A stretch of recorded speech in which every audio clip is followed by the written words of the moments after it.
আসসালামু আলাইকুম। আমি নীলা আপনাদের সবাইকে ওয়েলকাম করছি নতুন আরেকটা রান্নার ভিডিওতে। আর আজকে একটা অফিসিয়াল প্রোগ্রামের জন্য একটা মিক্সড ভেজিটেবল রান্নার দায়িত্ব আমার উপরে পড়েছে। তো এটা প্রায় 40 থেকে 45 জন খাবে সেরকম একটা আয়োজন।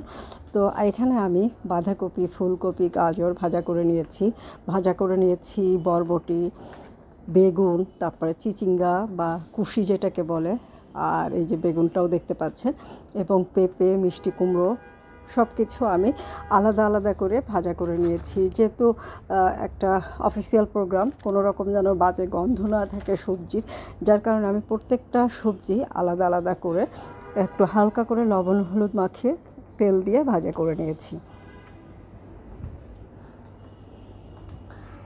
তো পটলটাও খোসার আমি একদম ছিলে ফেলি নাই, একটু হালকা যে ছুরি দিয়ে উপর থেকে খোসাটা ফেলে দিয়ে বাকিটা গোল গোল করে কেটে নিয়েছি। এই যে মিষ্টি কুমড়োটাও ভেজে নিয়েছি, মানে প্রত্যেকটা আইটেমই আমি খুব ভালো করে ভেজে নিয়েছি। তো ভাজাভাজির পর্যায়ে শেষ, এখন আমি রান্নাটা করব। তো প্রথমে কড়াইয়ে তেল দিয়ে শুকনো মরিচ এবং তেজপাতা ফোড়ন দিয়ে দিয়েছি আস্ত জিরা সহ আর একটু ভাজা ভাজা করে কাঁচামরিচটা দিয়ে দিলাম। কাঁচামরিচটা দেওয়ার পরে টমেটো কুচি দিয়ে দিলাম, দিয়ে একটু আদা বাটা এবং আস্ত জিরাটা এমনি কাঁচা ভাজা ছাড়াই বেটে নিয়ে মশলাটাকে ভালো করে একটু ভুনে নিব। তো মশলাটা কষানো হয়ে গেলে অল্প করে পানি দিয়ে মশলাটাকে কষিয়ে নিব, তারপরে আবার একটু পানি দিয়ে দিব। আর ক্যামেরাটা একটু ধরাটা একটু এলোমেলো হয়ে গিয়েছে, যেহেতু এতগুলো লোকের রান্না আর এত সবজি, তো যার কারণে একটু ক্যামেরাটা ধরাটা একটু ডিসপ্লেস হয়ে গিয়েছে।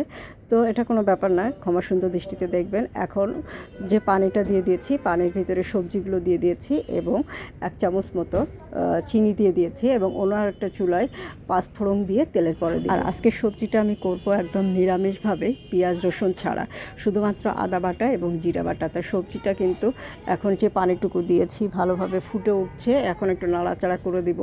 লবণ এবং চিনির পরিমাণ ঠিক আছে কিনা একটু দেখব। চিনি মনে হয় সামান্য আর একটু দেওয়া লাগবে, আর লবণও একটু দেওয়া লাগতে পারে। তো এটা আমি একটু নাড়াচাড়া করে নিচ্ছি। অন্যান্য সবজিগুলো সিদ্ধ হয়ে গিয়েছে, পেঁপেটা একটু সিদ্ধ হতে সময় লাগবে, কিন্তু সময়ও কম, যার কারণে একটু তাড়াহুড়া করা হচ্ছে। তো এত লোকের রান্না আমি অ্যাট এ টাইমে কখনো নর্মালি আমি করিনি। তো এটা বড় কিন্তু একটা ডেস্ক হয়েছে, হয়তো ওইভাবে বোঝা যাচ্ছে না। আর সব সবজি প্রায় কেজি পরিমাণে, তো প্রায় 40-45 জন একদম খেতে পারবে।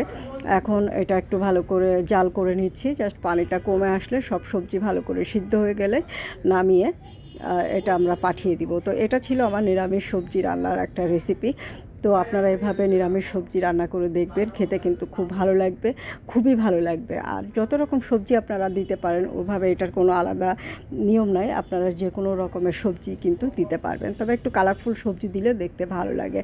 তো নাড়াচাড়া করে নিচ্ছিলাম আর এই ভোকালটাও দিচ্ছিলাম। পরে আমরা টেস্ট করে দেখেছিলাম, খুবই কিন্তু মজা হয়েছিল খেতে। আর এরকম সবজি অনেকেই আছে যে সবজি খুব পছন্দ করে, তাদের জন্য কিন্তু পারফেক্ট একটা সবজি রেসিপি বলতে পারেন। খেতে যেরকম সুন্দর হয়েছিল, দেখতেও বেশ সুন্দর হয়েছে, আর একদম তেল মশলা ছাড়া। তো আজকে এই পর্যন্ত, আল্লাহ হাফেজ।